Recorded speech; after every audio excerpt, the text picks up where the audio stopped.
Chapter 10 Chrysanthemum Mansion. Inalog ni Gil ang wine na laman ng hawak na crystal glass at pinagmasdan ng ice cube na nagbubungguan. Mula roon ay nakikita niya ang magandang mukha ni Sapphire Magdalene. Nakangiti at nangungusap ang mapupungay na mga mata. Ayaw man niyang aminin, pero matindi ang crush niya sa babaeng yun. Nakakatawa na nakakainis. Ginawa niya lahat para mahanap ito. Bigo siya. But Athrun found her effortlessly. Tadhana ba ang gumawa ng paraan para magtagpo ang landas ng dalawa? It feels like he's being cheated by some force beyond his control.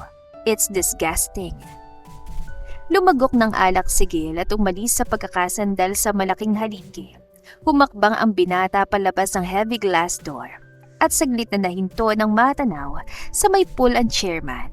Pasado 10:00 na ng gabi. Dapat tulog na ito. Pasaway talaga. Nabulong ng doktor. Bumaba siya sa marble stairs at nilandas ang pathway patungong swimming pool. Nakaupo sa gilid ng pool ang chairman at may pinagkakaabalahan. Gumagawa ito ng mga bangkang papel gamit ang luminous colored papers. Bawat matapos ay inilalagay nito sa tubig. Mayroon ng mahigit 10 bangka-bangka ang papel ang lulutang-lutang sa swimming pool at kumikinang dahil sa liwanag ng buwan. Chairman, pukaw niya rito. Di ka rin makatulog? Anitong hindi siya tinitignan. Naupo siya sa tabi nito at pinagmasdan ang reflection ng buwan sa tubig. Those resident doctors in the district hospitals, they're all sulks. I cannot believe they can't even handle minor operations there. Himutok mo. Doon lang siya sinulyapan ni Athrun. Be considerate, Gale. They're nothing like you. Bunch of cowards. You don't understand. Everything lies in there isn't about commitment. What they're after of having this kind of profession is something more tangible. I won't forgive doctors who compromise their patient's life for money. Anyang napapatiiyak. That's exactly the reason why I created Infirmarian, putting you and Liam in charge. I want you to do some changes in those hospitals under our control.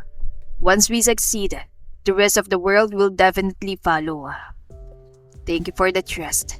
I will try harder to live up to your expectation. That's great. Anyway, how's the renovation of Infirmaria West Wing? Lumagok ng alak si Gil at ibinaba sa kanyang tabi ang crystal glass. Regarding that, Heidi's told me he suspended the renovation for the meantime. That's about 2 months ago. Why is that? May nagpasabog sa warehouse ng mga light materials. May casualty at 10 sa mga laborers ang sugatan. And you haven't told me anything? Nagsalubong ang mga kilay ni Athrun. Inaalala ni Heidi ang kalusugan mo. But still, ibinaba nito sa tubig ang bagong natapos na bangka-bangkang papel. I should be informed. My responsibilities won't change regardless of my health conditions. It's the resistance doing, isn't it? The elders faction. The elders who thought they have the monopoly of right. Di natin sila pwedeng baliwalain. They're just grubs. Nevertheless, I must stop them and the resistance before their forces ruin everything bit by bit. Leave them to us. You cannot waste your time over petty things like crushing those irrelevant people. Dinampot ni Gil ang crystal glass at inubos ang natirang alak. Hindi pa oras para bumalik sa capital ang chairman, pero nag-aalala siya baka hindi niya ito makayang pigilan. He has to find Heidi's and talk to him. He's the only one who can persuade Athrun, but the jerk seems enjoying his own game. Villa Manor. 12:00 na ng hating gabi. Pagod na mga mata ni Sapphire sa kapipiki. Ayaw pa rin siyang antukin. Nakukonscious siya sa lalaking natutulog sa kanyang tabi. Naririnig niya ang mahihina nitong mga hilik. At kahit hindi naman magkadikit ang kanilang mga katawan, ay nararamdaman niyang init na nagmumula rito. Parang mapapaso ang kanyang balat. Huminga ng malalim ang dalaga at nagdilat na mga mata. Biglang gumuhit ang matalim na kidlat at tumagos ang liwanag sa maliit na awang na mga bintanang hindi nakasarang maputi. Kasunod ang malakas na kulog na yumanig sa kapaligiran at ang walang babalang pagkamatay ng mga ilaw. Napasinghap si Sapphire at bumalikwas ng bangon. Sa sobrang dilim ay wala siyang makita na kahit na ano. Kinapa niya sa kanyang tabi si Vendes. Nahawakan niya ang braso nito. Ginising niya ang lalaki. Vendes! Vendes! Niyugyug niya ito. Umungol ang binata. What's it? Tanong nito sa tinig na inaantok. Bumangon ka muna, kumuha ng ilaw. Ano ba nangyari? Bakit ang dilim? Blackout ba? Bigla na lang namatay ang mga ilaw pagkatapos kumulog ng malakas kanina. Sabi niya. Unti-unting nasanay ang mga mata niya sa dilim. Naaaninag niya si Vendes na bumangon at may inabot sa ibabaw ng side table. Ang cellphone yata. Maya-maya nagliwanag yon. May flashlights at mga kandila dun sa kitchen. Kukunin ko lang. Wika nito at bumaba ng kama. Sasama ako. Mabilis din siya nakababa. Magkasama silang lumabas ng silid. Para siyang batang nakakapit sa damit ni Vendes habang nilalandas nilang madilim na hallway. Sa labas ay bumubuhos ng malakas na ulan.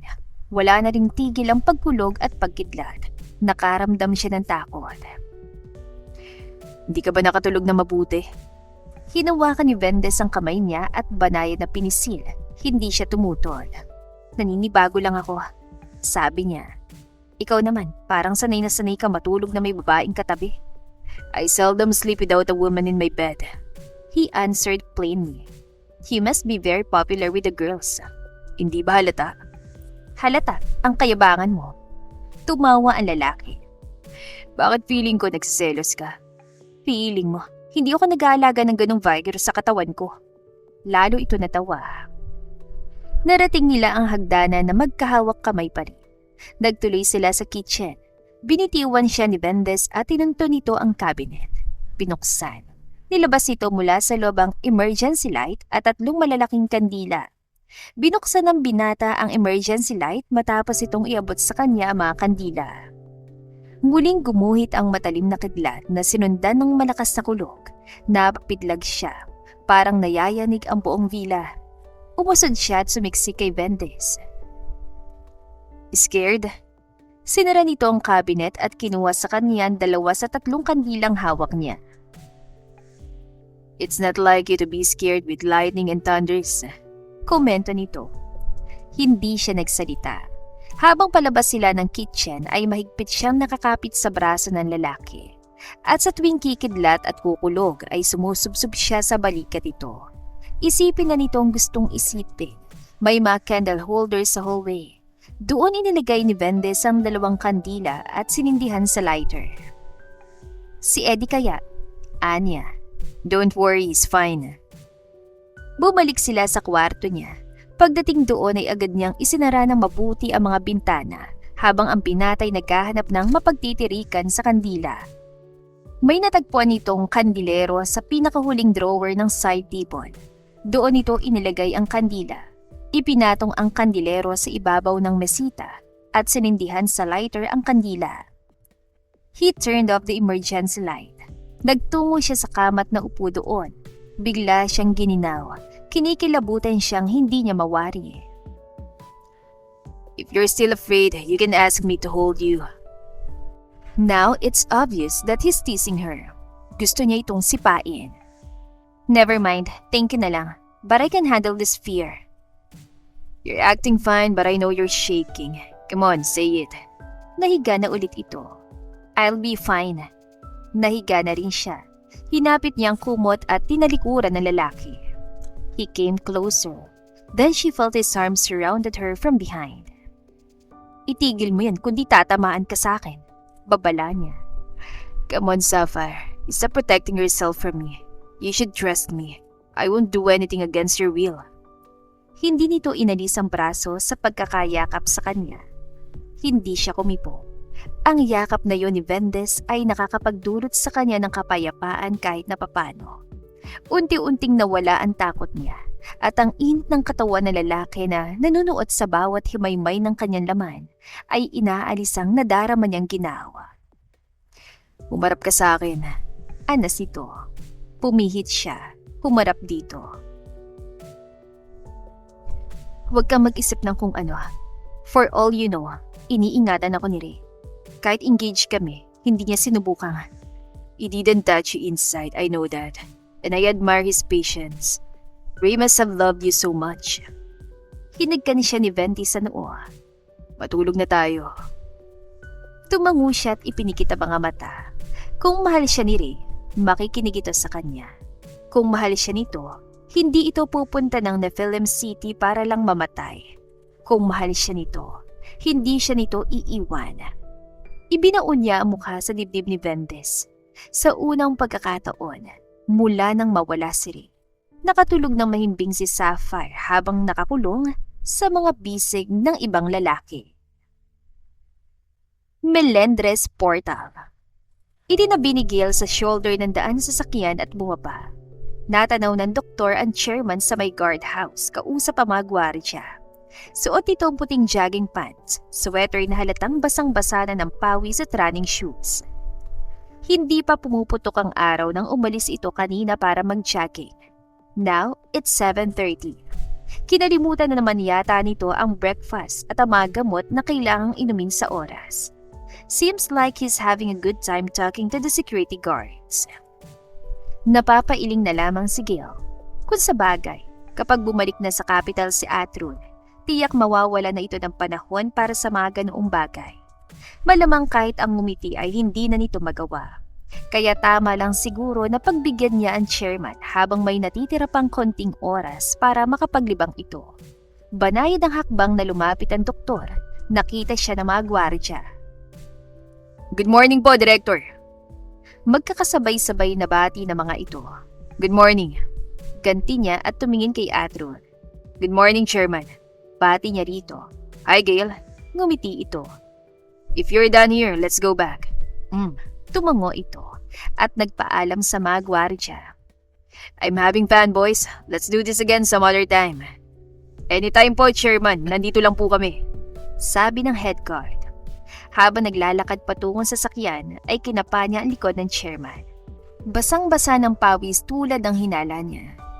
I brought you an extra shirt. Thank you. You should hurry and get change. Tumango ito. My feet, they're hurting. Angal nito. Malayong tinakbo mo, natural sasakit yung mga paa mo. Binigla mo pa. Sinapit nila ang sasakyan. Ibinigay niya rito ang extra shirt. Kagad nagbihis ang chairman. Bago niya binuhay ang makina ng sasakyan, inabot niya rito ang isang local newspaper. Take a look at their front page. It's pretty disturbing. Sabi niya rito.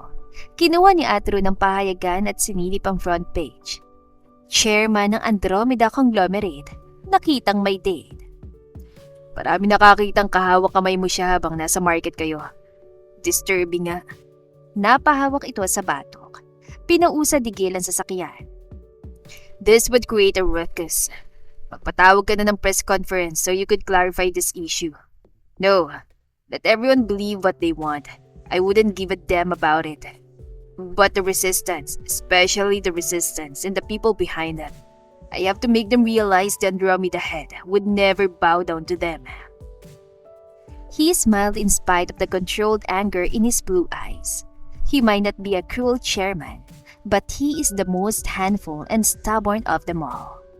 That's right. Tumungo si Gail. But then the media would never let it rest. Surely by now, they started banging up Idena. And even Sap might end up being chased by the press. Unless one of us clarifies this issue, every single media in town won't remain easy. You can't even expect them camping outside our walls again. I hate that. Tumunog ang communication line ng sasakyan. Galing ang tawag sa guardhouse. Isinuot ni Gail ang earphones at binuksan ang linya. Gail here. Director, may mga taga-media po na dumating at nagpupumilit pumasok. Balita ng head guard. Harangin nyo, walang papapasukin kahit isa. Kapag may nakalusot, sisanti kayo. Yun lang at pinatay ng doktor ang communication line. Binilisan ng takbo ng sasakyan. That's a little harsh, don't you think? Komento ni Atrun. Would you allow me to send out the hunters instead? That's morbid. Sinulya pa nito ni Gail. He's still calm and composed as if nothing is happening out there. How can this man be so abnormally kind even now that he has the heart of another person inside him? He hasn't changed a bit. To be continued.